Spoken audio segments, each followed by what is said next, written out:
이상하게 자유한국당 검찰 출신들의 국회의원들은 이 많은 것 같아요. 아, 전부는 아닌데.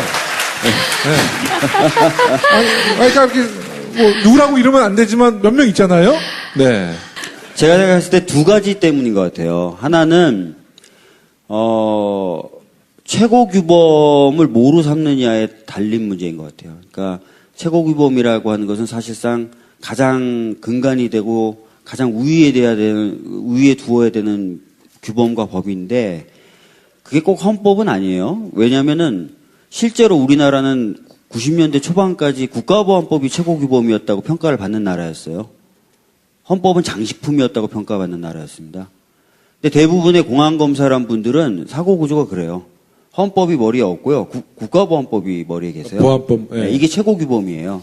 그래서 여러분 헌법을 배우면 가장 먼저 배우는 것 중에 하나가 북한의 이중적 지위에 대해서 배워요.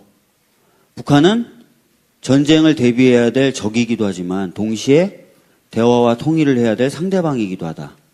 그래서 대화와 통일을 해야 될 상대방인 북한과는 끊임없이 대화를 시도해야 된다. 전쟁엔 대비하면서 우린 또 평화 통일을 해야 되니까 전쟁을 하는 게 아니라 전쟁을 해올 걸 대비는 하면서 계속 대화를 해야 된다가 헌법에서 규정한 북한에 대한 지위예요. 이중적 지위. 근데 대화를 해야 될 상대방이다, 통일의 상대방이다는 거 싹 사라져 계세요. 그분들 머릿속에는. 그래서 북한은 무조건 파괴해야 되고 없애야 되고 그 북한하고 대화를 하자는 애들은 다 빨갱이고 다 종북이고 이런 식의 사고방식 가지고 계시거든요. 그러니까 굉장히 이념적으로 극우적인 생각을 갖고 계시고. 그러니까 결론은 그거 아니에요. 이렇게 말씀을 길게 하시고. 두 번째는 이분들이 이제 검찰, 아까 말씀드린 성적순대로 가요. 이분들은 계속 자기네들은 제일 잘 나가는 사람이 되고 싶어요. 그러니까 성적을 높이 받아서 판사나 검사를 가요. 그 다음에 검사에 가면은 30대가 돼서 검사에 가도 50대, 60대 분들이 영감님 이렇게 합니다. 처음에는 그게 어색하대요. 왜 나같이 젊은 사람한테 왜 자꾸 영감님이라고 그러고 자기가 자리에 앉기 전에 사람들이 다 일어서고 물 다 따라주고 뭐 왜 이러지? 근데 그러다가 거기에 젖어든대요. 그러면서 그걸 즐기게 된대요. 근데 그걸 즐기다가 어느새 알게 된대요. 아, 이건 내가 잘나서가 아니라 내가 갖고 있는 검사라는 자리 때문이구나. 그럼 이 자리를 더 강하게, 더 남들이 존경받게 만들어야 되겠구나. 그래서 소위 말하는 가문의 영광을 위해서 봉사하기 시작한다는 거예요. 그리고 그 가문에서 이왕이면 더 큰아들이 되고 싶어 한다는 거죠. 그러니까 이념적으로도 극우적인 데다가 그런 조직에 완전히 물들어 버리니까 그러다가 나오신 분들 눈에 뭐가 보이겠어요? 아무것도 안 보여요. 네. 뭐 절대 다수는 아니겠지만. 제가 그 말씀 드리려고 했어. 묵묵히 또 자기 역할을 하면서, 그 시간을 견뎌오신 분들도 있어요. 잘라내기 위해서 검찰 조직에서 무던히 노력했는데도 끝까지 옷 벗지 않고 나 같은 사람이 문제 제기를 한 번이라도 한 적이 있으면 검찰 조직에서 잘라내고 싶어 하거든요. 그분들이, 나 같은 사람이 이렇게 쓰러지는 걸 후배한테 보여주면 이 친구들도 검찰이 돼서 어떻게 살아야 되는지를 본인이 절망적으로 배우게 될 것 같아서 자기는 끝까지 이 모욕을 당하면서도 못 나가겠다고 하신 몇몇 검사님들이 계세요. 이제 이명박 박근혜 정부 가운데서 그런 분들 묵묵히 자기 자리 지키면서 이제 내부로부터의 개혁을 위해서 지금도 목소리 내시고 노력하시는 분들도 있어요. 아니 근데 99%의 검사는 정말 훌륭하시고요. 1%의 정치 검사가 있어요. 1%의 정치 검사. 맞습니다. 우리 네. 지금 이번에 대법원장 인준 가운데서도 봤지만 그 검찰 출신이었던 그리고 법조계 출신이었던 그 자유한국당의 의원님들이 뭐 계속 얘기했어요. 경력 적다고 얘기하고 기수 얘기했잖아요. 연수원 기수. 바로 그게 그분들의 사고방식이었던 거예요. 30년 넘게 재판을 하고 국민을 바라봤던 사람의 경력이 얼마나 멋지고 화려해 보이는지 우리 눈에는 보이는데 그분들 눈에는 그 기준으로 안 보였던 거죠.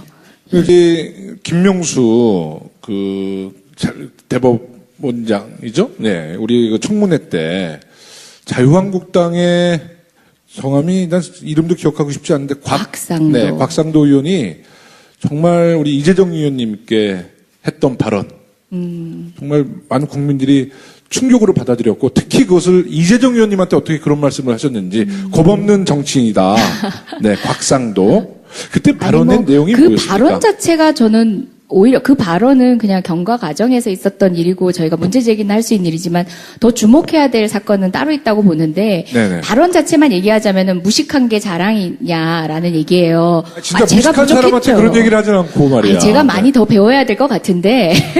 근데 저는 어떤 분들은 그럴 수 있어요. 곽상도의 이력을 몰랐는데, 유서대필 사건의 검사였어요? 이런 얘기 하시는 분도 있고, 어떤 분들은 그게 굳이 이 청문회장에서 왜 중요한가, 왜 그 얘기가 나왔냐를 얘기하시는 분들이 많을 거예요. 이제 이면을 얘기 했는데 이렇게 자리를 마련해 주셔서 너무 감사한 게 네네. 저는 곽상도 의원은 뭐 국회의원으로서 자격이 있냐 아니냐는 국민께서 판단하실 몫이고 그걸 떠나서 청문회장 그것도 사법개혁의 절대절명의 지금 과제를 앞에 두고 있는 이 사법개혁의 수장이 될 대법원장을 청문하는 자리에 나올 분은 아니라고 봤어요. 청문위원회 자격이 없다라고 봤기 때문에 특히 헌법재판소장 청문위원으로서 같이 하셨잖아요. 우리 박주민 의원님. 김희수 재판관을 몰아세우는 그분의 태도나 그분의 발언들이 정말 수준 이하였어요. 감히 얘기하지만.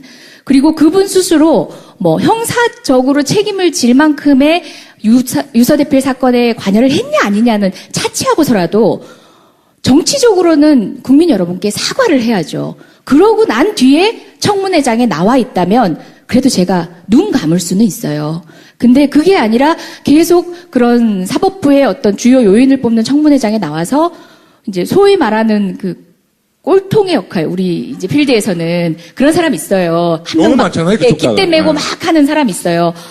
감당이 안 되는 그런 역할을 하는 사람으로 유명하죠. 어땠어요? 그때 헌법재판관. 네, 일단 조금만 보충해서 말씀드리면 강기훈 유서대필 사건이라고 아시죠? 그 유서대필 사건은 다른 조작 사건과는 달리 검찰이 주도한 조작 사건으로 유명합니다.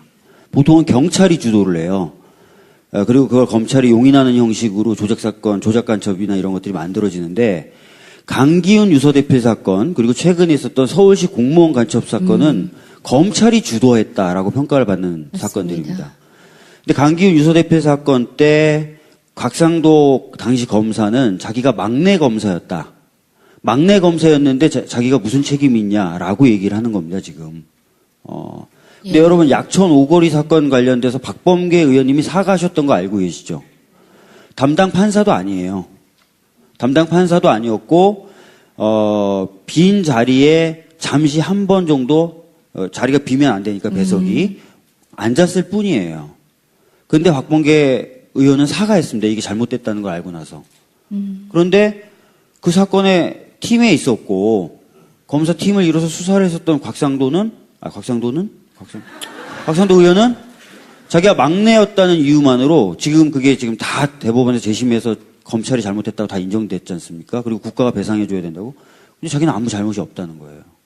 그런 상황이라는 거. 그 상황에서 이제 제가 사실상 과거의 일들이 모두 해결된 것 같지만 피해자는 여전히 고통받고 있는 사건들이 많거든요. 유서대필 사건도 대표적으로 그런 사건이고 사법부가 뭐 수장들이 과거의 어떤 잘못된 판결들을 반성하기도 하고 이번에 문무일 촌장님도 이 사건을 이야기하면서 반성을 했지만 피해자의 피해 회복을 위한 그 책임 당사자들의 사과도 무엇보다 중요합니다. 아직도 완결된 것들이 아니에요. 게다가 우리 강기훈 씨는 지금 투병 중입니다. 정말 투병 중이죠.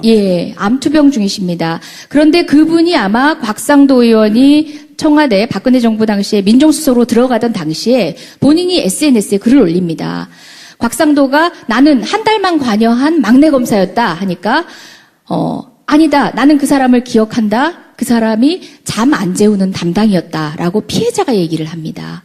그런 피해자의 진술과 언론 보도가 있는데 제가 그걸 참조해서 이야기를 했는데 저보고 이제 허위 사실을 얘기하고 있고 뭘 잘 알고 얘기해라 하면서 무식한 건 자랑이 아니다라고 얘기를 한 거죠. 뭐 그 뒤에 얘기는 사실 뭐 사소한 얘기일 수도 있는데 소위 말하는 온마이크로 그러니까 우리 공식 석상에서 회의 석상에서는 이런 얘기들을 하는 건 굉장히 예의에 어긋나는 거고 이제 통내에도 잘 없는 일이에요. 근데 무식한 게 자랑이냐는 얘기를 자기 감정을 못 감추고 한 거죠. 그것 때문에 이제 우리 당 전원이 지금 징계 요구를 했는데 사실상 중요한 건 무식하다라는 얘기를 유식한 이재정한테 했다가 중요한 게 아니라 그런 과거를 가진 채 국민께 아직 어떤 반성도 하지 않은 채 계속 우리 사법개혁을 가로막는 그런 역할을 자처했다는 것 자체가 핵심입니다. 그러니까 본인은 정치검사 출신이면서 거기에 대해서 사과 안 하면서 김명수 대법원장이 마치 정치적으로 편향된 것처럼 계속 공격을 하는 거예요. 그게 말이 안 되잖아요. 그죠? 그리고 곽상도 의원은 이제 김희수 헌재 재판관 때는 어땠냐면 김희수 재판관의 판결 중에 더불어민주당과 방향이 비슷한 판결들만 골라와가지고 몇 개를 소개하면서 이 판결들이 더불어민주당의 정책 방향과 같으니까 당신은 더불어민주당을 추종하는 사람이다라고 얘기를 한 거예요. 그때 제가 발언했던 거 기억나세요? 그 영상 보셨어요? 사형제 봤어요. 폐지 찬성하십니까? 찬성하니까 그러면 더불어민주당이 아니라 저를 추종하시네요. 제가 그랬던 거 기억나세요? 진짜 보기 드물게 위트 있던 영상이었던 것 같아요. 다른 것들은 다 빼놓고 딱 더불어민주당하고 같은 방향의 그 판결한 것만 골라와가지고 그걸 반복적으로 물어보는 거예요. 너는 그래서 더불어민주당을 추종한다. 넌 더불어민주당을 추종한다. 그러니까 굉장히 어떻게 보면은 말이 안 되는 예전에 공안검사가 넌 이미 간첩이야라고 해놓고 나서 너 그러니까 간첩이잖아. 너 간첩이잖아. 너 대한민국에 불만 없어? 불만 있지? 그러니까 너 간첩이야. 계속 이런 식으로 하는 그 공안검사의 예전의 수사 방법대로 하는 모습들을 봤었고 또 곽상도 의원은 제가 김희수 헌재 소장 청문위원으로 들어오니까 저를 빼야 된다고 저를 제척시켜야 된다고 맞아요. 주장했어요. 왜 그러냐 그랬더니 제가 헌법 소원 사건을 많이 제기했었대요. 변호사 때. 그 변호사 때 헌법 소원 제기 안 하고 그러면 뭐 돈 버는 사건만 하는 사람들만 청문위원으로 자격이 있습니까? 그건 아니잖아요. 그죠? 예. 여러분이 조금 이제 저희 더불어민주당 의원들 혼내주셔도 돼요. 왜냐하면 예전에 세월호 관련해서 특위가 꾸려지던 당시에도 김현 의원, 진선미 의원을 빼라고 얘기했었어요. 결국 빠졌던 기억 나시죠? 그리고 이번에 헌법재판소 재판관님 청문회 하면서 박주민 빼라 그러고. 근데 우리는 곽상도 빼라는 얘기를 왜 못했을까요? 저희 잘못이라고 봐요. 빠졌어야죠. 네. 공안검사 얘기를 하셔서 제가 한마디만 보태겠습니다. 며칠 전에 제가 좀 어이없는 얘기를 전해 들었는데요. 이 군사 관계, 이런 요즘 이제 북핵 문제 때문에 어떤 군사 전문가 한 분을 만나서 얘기를 하다가, 상당히 의외의 어이없는 얘기를 들었는데 어떤 얘기냐 하면, 예전에 자기가 이 경찰에서 어떤 대공 용의자를 잡아가지고 신문을 하는데 도와달라고 그래서 거길 간 적이 있다.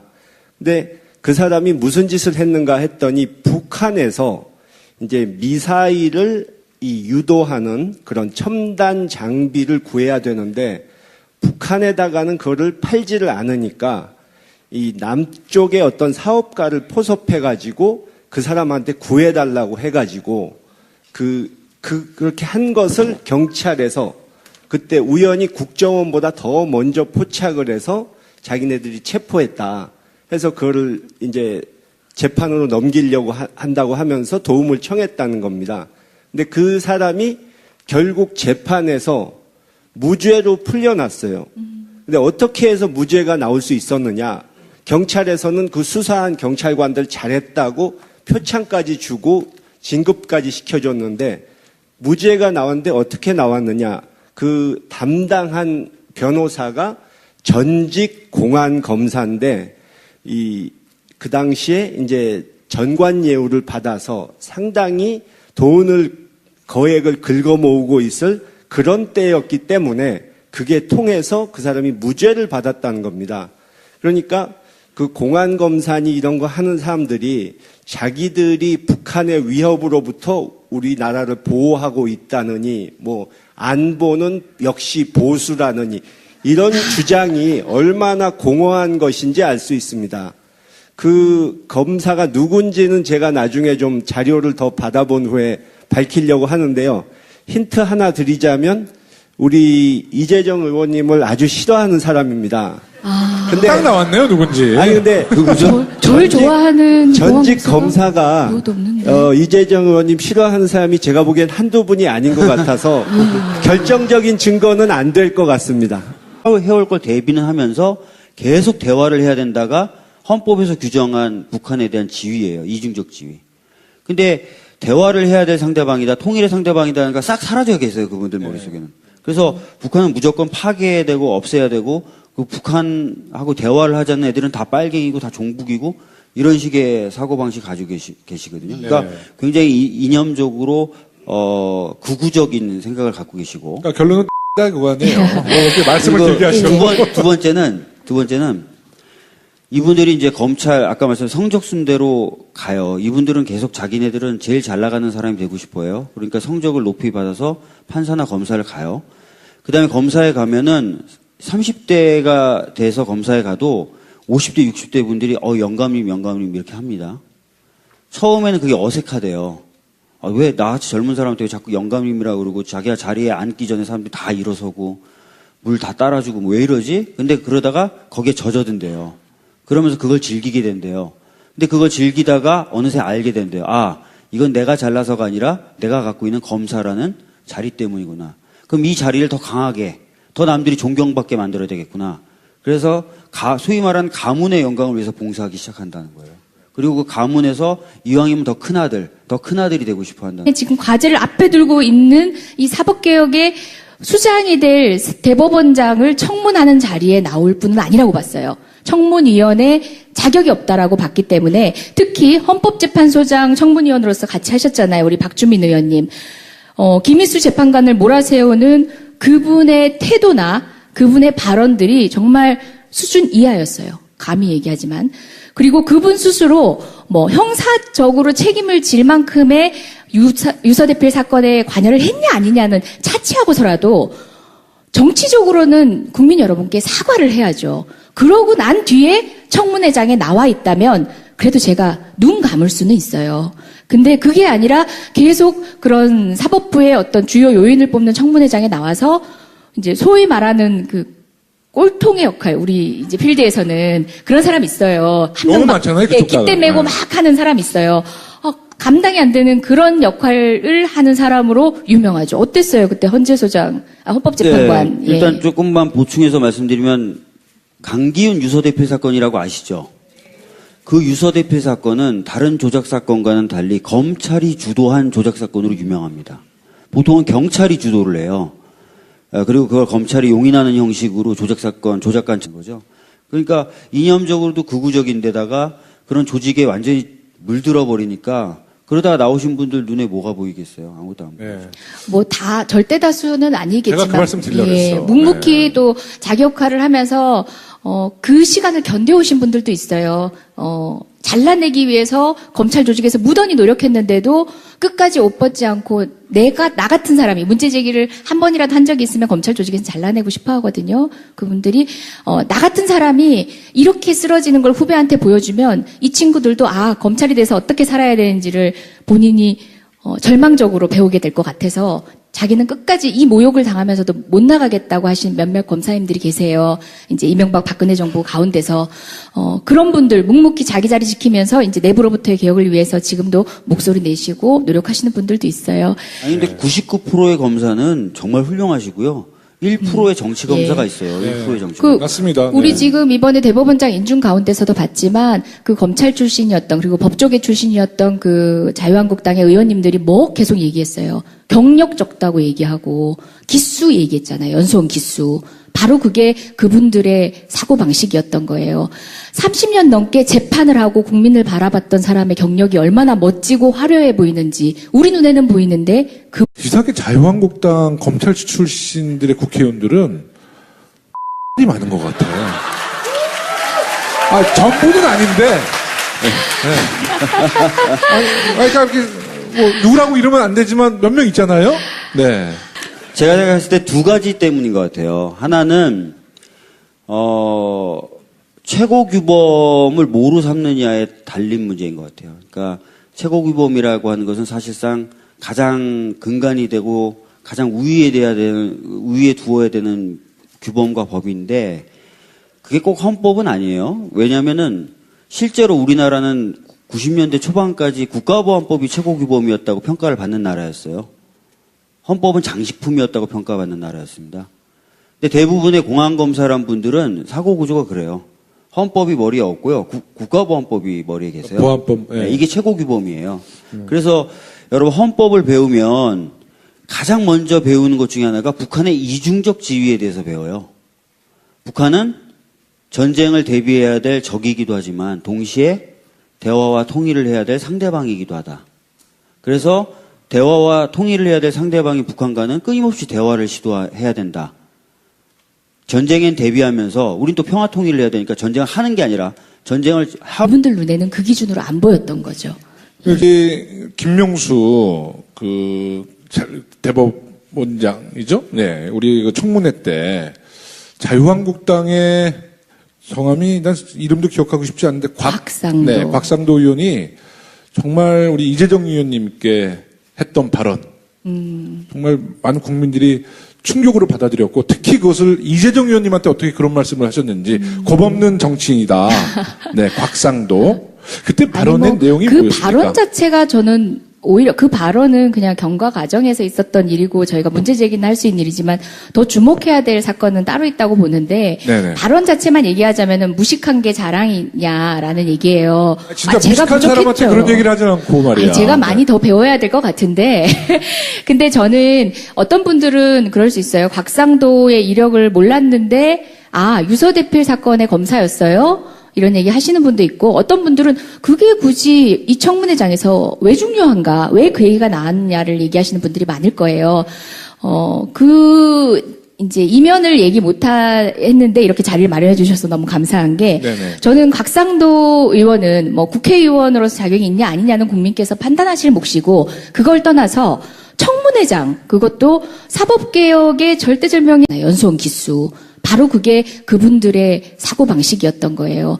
30년 넘게 재판을 하고 국민을 바라봤던 사람의 경력이 얼마나 멋지고 화려해 보이는지 우리 눈에는 보이는데 그분들 눈에는 그 기준으로 안 보였던 거죠. 여기 김명수 대법원장이죠? 네, 우리 그 청문회 때 자유한국당의 성함이 난 이름도 기억하고 싶지 않은데 곽상도. 네, 곽상도 의원이 정말 우리 이재정 의원님께 했던 발언 정말 많은 국민들이 충격으로 받아들였고 특히 그것을 이재정 의원님한테 어떻게 그런 말씀을 하셨는지 겁없는 정치인이다. 네, 곽상도. 그때 발언의 내용이 그 뭐였습니까? 발언 자체가 저는 오히려 그 발언은 그냥 경과 과정에서 있었던 일이고 저희가 문제 제기는 할 수 있는 일이지만 더 주목해야 될 사건은 따로 있다고 보는데 네네. 발언 자체만 얘기하자면은 무식한 게 자랑이냐라는 얘기예요. 진짜 제가 무식한 사람한테 부족했죠. 그런 얘기를 하진 않고 말이야. 아니, 제가 네. 많이 더 배워야 될 것 같은데. 근데 저는 어떤 분들은 그럴 수 있어요. 곽상도의 이력을 몰랐는데, 유서대필 사건의 검사였어요? 이런 얘기 하시는 분도 있고, 어떤 분들은 그게 굳이 이 청문회장에서 왜 중요한가, 왜 그 얘기가 나왔냐를 얘기하시는 분들이 많을 거예요. 그래서 소위 말하는 가문의 영광을 위해서 봉사하기 시작한다는 거예요. 그리고 그 가문에서 이왕이면 더 큰아들이 되고 싶어 한다는 거죠. 그러니까 이념적으로도 극우적인 데다가 그런 조직에 완전히 물들어 버리니까 그러다가 나오신 분들 눈에 뭐가 보이겠어요? 아무것도 안 보여요. 네. 뭐 절대 다수는 아니겠지만. 제가 그 말씀 드리려고 했어. 묵묵히 또 자기 역할을 하면서, 그 시간을 견뎌오신 분들도 있어요. 잘라내기 위해서 검찰 조직에서 무던히 노력했는데도 끝까지 옷 벗지 않고 나 같은 사람이 문제 제기를 한 번이라도 한 적이 있으면 검찰 조직에서 잘라내고 싶어 하거든요. 그분들이, 나 같은 사람이 이렇게 쓰러지는 걸 후배한테 보여주면 이 친구들도 검찰이 돼서 어떻게 살아야 되는지를 본인이 절망적으로 배우게 될 것 같아서 자기는 끝까지 이 모욕을 당하면서도 못 나가겠다고 하신 몇몇 검사님들이 계세요. 이제 이명박 박근혜 정부 가운데서 그런 분들 묵묵히 자기 자리 지키면서 이제 내부로부터의 개혁을 위해서 지금도 목소리 내시고 노력하시는 분들도 있어요. 아니 근데 99%의 검사는 정말 훌륭하시고요. 1%의 정치 검사가 예. 있어요. 1%의 정치 그 검사. 맞습니다. 우리 네. 지금 이번에 대법원장 인준 가운데서도 봤지만 그 검찰 출신이었던 그리고 법조계 출신이었던 그 자유한국당의 의원님들이 뭐 계속 얘기했어요. 경력 적다고 얘기하고 기수 얘기했잖아요. 이상하게 자유한국당 검찰 출신들의 국회의원들은 이 많은 것 같아요. 전부는 아닌데.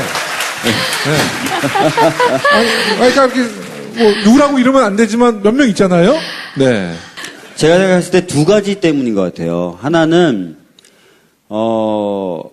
최고규범을 뭐로 삼느냐에 달린 문제인 것 같아요. 그러니까 최고규범이라고 하는 것은 사실상 가장 근간이 되고 가장 우위에 두어야 되는 규범과 법인데 그게 꼭 헌법은 아니에요. 왜냐하면은 실제로 우리나라는 90년대 초반까지 국가보안법이 최고 규범이었다고 평가를 받는 나라였어요. 헌법은 장식품이었다고 평가받는 나라였습니다. 근데 대부분의 공안검사란 분들은 사고 구조가 그래요. 헌법이 머리에 없고요. 국가보안법이 머리에 계세요. 보안법, 예. 네, 이게 최고 규범이에요. 그래서 여러분 헌법을 배우면 가장 먼저 배우는 것 중에 하나가 북한의 이중적 지위에 대해서 배워요. 북한은 전쟁을 대비해야 될 적이기도 하지만 동시에 대화와 통일을 해야 될 상대방이기도 하다. 그래서 대화와 통일을 해야 될 상대방인 북한과는 끊임없이 대화를 시도해야 된다. 전쟁엔 대비하면서 우린 또 평화 통일을 해야 되니까 전쟁을 하는 게 아니라 전쟁을 해올 걸 대비는 하면서 계속 대화를 해야 된다가 헌법에서 규정한 북한에 대한 지위예요. 이중적 지위. 근데 대화를 해야 될 상대방이다, 통일의 상대방이다는 거 싹 사라져 계세요. 그분들 머릿속에는. 그래서 북한은 무조건 파괴되고 없애야 되고 그 북한하고 대화를 하자는 애들은 다 빨갱이고 다 종북이고 이런 식의 사고방식 가지고 계시거든요. 그러니까 굉장히 이념적으로 극우적인 생각을 갖고 계시고. 그러니까 결론은 그거 아니에요. 이렇게 말씀을 길게 하시고. 두 번째는 이분들이 이제 검찰, 아까 말씀드린 성적순대로 가요. 이분들은 계속 자기네들은 제일 잘 나가는 사람이 되고 싶어요. 그러니까 성적을 높이 받아서 판사나 검사를 가요. 그 다음에 검사에 가면은 30대가 돼서 검사에 가도 50대, 60대 분들이 영감님 이렇게 합니다. 처음에는 그게 어색하대요. 왜 나같이 젊은 사람한테 왜 자꾸 영감님이라고 그러고 자기가 자리에 앉기 전에 사람들이 다 일어서고 물 다 따라주고 왜 이러지? 근데 그러다가 거기에 젖어든대요. 그러면서 그걸 즐기게 된대요. 근데 그걸 즐기다가 어느새 알게 된대요. 이건 내가 잘나서가 아니라 내가 갖고 있는 검사라는 자리 때문이구나. 그럼 이 자리를 더 강하게, 더 남들이 존경받게 만들어야 되겠구나. 이제 이면을 얘기 했는데 이렇게 자리를 마련해 주셔서 너무 감사한 게 네네. 저는 곽상도 의원은 뭐 국회의원으로서 자격이 있냐 아니냐는 국민께서 판단하실 몫이고 그걸 떠나서 청문회장 그것도 사법개혁의 절대절명의 지금 과제를 앞에 두고 있는 이 사법개혁의 수장이 될 대법원장을 청문하는 자리에 나올 분은 아니라고 봤어요. 청문위원회 자격이 없다라고 봤기 때문에 특히 헌법재판소장 청문위원으로서 같이 하셨잖아요. 우리 박주민 의원님. 김희수 재판관을 몰아세우는 그분의 태도나 그분의 발언들이 정말 수준 이하였어요. 감히 얘기하지만. 그리고 그분 스스로 뭐 형사적으로 책임을 질 만큼의 유서대필 사건에 관여를 했냐 아니냐는 차치하고서라도 정치적으로는 국민 여러분께 사과를 해야죠. 그러고 난 뒤에 청문회장에 나와 있다면 그래도 제가 눈 감을 수는 있어요. 근데 그게 아니라 계속 그런 사법부의 어떤 주요 요인을 뽑는 청문회장에 나와서 이제 소위 말하는 그 꼴통의 역할, 우리 이제 필드에서는 그런 사람 있어요. 너무 많잖아요, 그쪽 깃대 가면. 메고 막 하는 사람 있어요. 감당이 안 되는 그런 역할을 하는 사람으로 유명하죠. 어땠어요? 그때 헌재소장, 헌법